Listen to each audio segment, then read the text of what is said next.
One day in the early 60s, I was visiting my mother's house in Montreal. The house is beside a park, and in the park there's a tennis court where many people come to watch the beautiful young tennis players enjoy their sport. I wandered back to this park, which I had known since my childhood, and there was a young man playing a guitar. He was playing a flamenco guitar, and he was surrounded by 2 or 3 girls and boys who were listening to him. I loved the way he played. There was something about the way he played that captured me. It was the way I wanted to play and knew that I would never be able to play. And I sat there with the other listeners for a few moments, and then there was a silence, an appropriate silence. I asked him if he would give me guitar lessons. He was a young man from Spain, and we could only communicate in my broken French and his broken French. He didn't speak English. And he agreed to give me guitar lessons. I pointed to my mother's house, which you could see from the tennis court, and we made an appointment. We settled a price, and he came to my mother's house the next day, and he said, "Let me hear you play something." I tried to play something. He said, "You don't know how to play, do you?" I said, "No, I really don't know how to play." He said, "First of all, let me tune your guitar. It's all out of tune." So he took the guitar and he tuned it. He said, "It's not a bad guitar." It wasn't the Conde, but it wasn't a bad guitar. So he handed it back to me. He said, "Now play." Couldn't play any better. He said, "Let me show you some chords."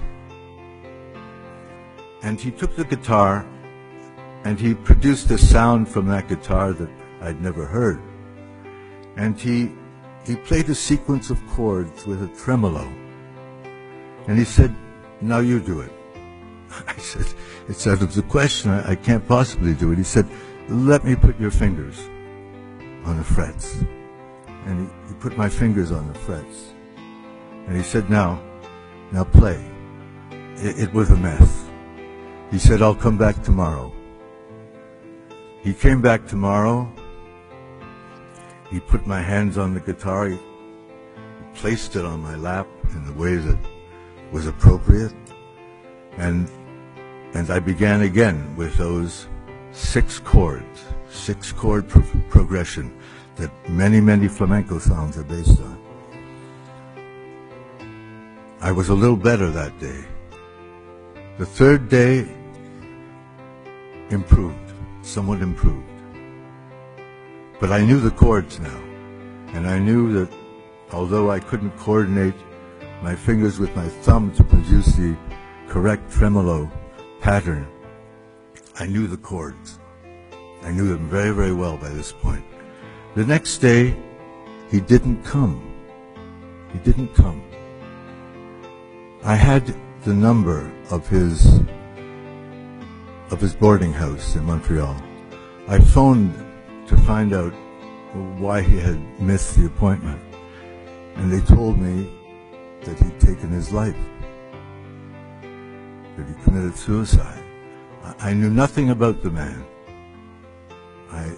I did not know what part of Spain he came from. I did not know why he came to Montreal. I did not know why he stayed there. I did not know why he appeared in that tennis court. I did not know why he took his life. I was deeply saddened, of course. But now I disclose something that I've never spoken in public. It was those 6 chords. It was that guitar pattern that has been the basis of all my songs and all my music.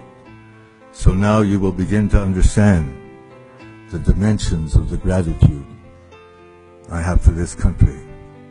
Everything that you have found favorable in my work comes from this place. Everything that you have found favorable in my songs and my poetry are inspired by this soil. So I thank you so much for the warm hospitality that you have shown my work, because it is really yours, and you have allowed me to affix my signature to the bottom of the page. Thank you so much, ladies and gentlemen.